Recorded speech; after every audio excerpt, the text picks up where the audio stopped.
Hi everyone, it's Sue. Welcome back. We're on to day 3 of the 100-day project for 2024. So I'm just using some watercolour card here, 300 GSM cold press watercolour paper. I've got all these beautiful rub-ons that I've just got sitting in a drawer and I just don't use, and a selection of circle punches. And I'm also going to bring in the Pastel Dreams palette from Prima. And yeah, let's make a card. I'm just going to start with adding a little bit of watercolour on the base of my card here, and I was inspired by something I saw on Pinterest, and it was from carriespapercrafts.blogspot.com. I'm doing something similar, but I'm mixing it up a little bit. I'm going to basically just use the watercolour paint, the rub-ons, and anyway, you will see how I'm going to put it together. I'm just adding a little bit of colour at the moment, just trying to match it in with those leaves that I've got in my left hand there. Now I'm just doing a few watercolour splotches in that brown colour, and then I'm going to add a little bit of that crimson colour as well, just to the little bits of pink that I've put down there, rose pink that I've put down there already. And they will match in with some of those leaves that I've got there. I'm going to put that aside to dry, and then we'll come back to that later on.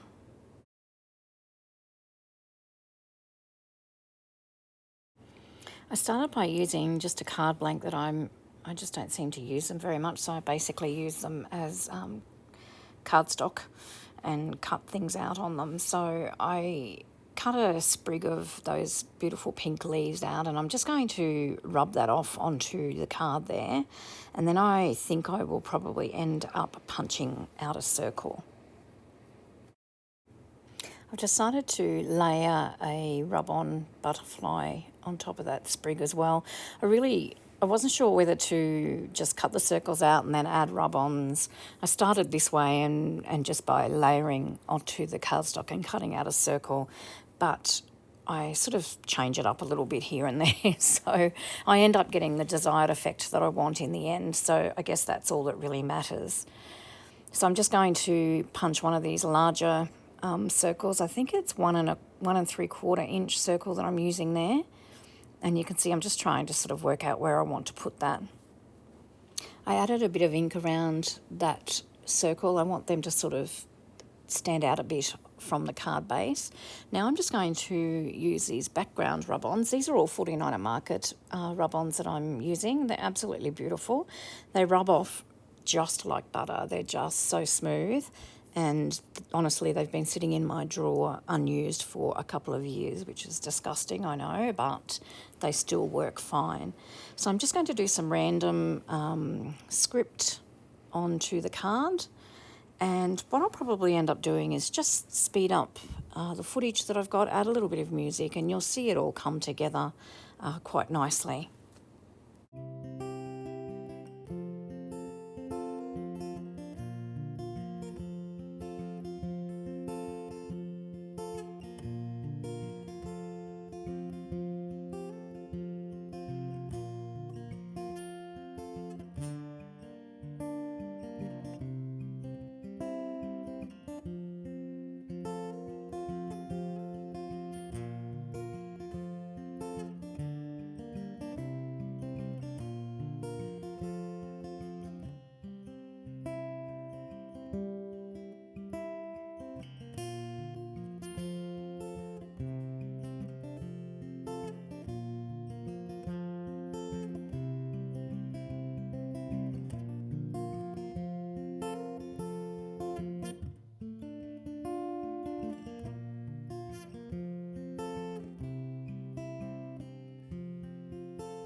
day 3, and I absolutely love this. Really happy with it. I hope you enjoyed watching, guys. Until next time, I hope you get a little bit of creative time in. Take care and see you soon. Bye-bye.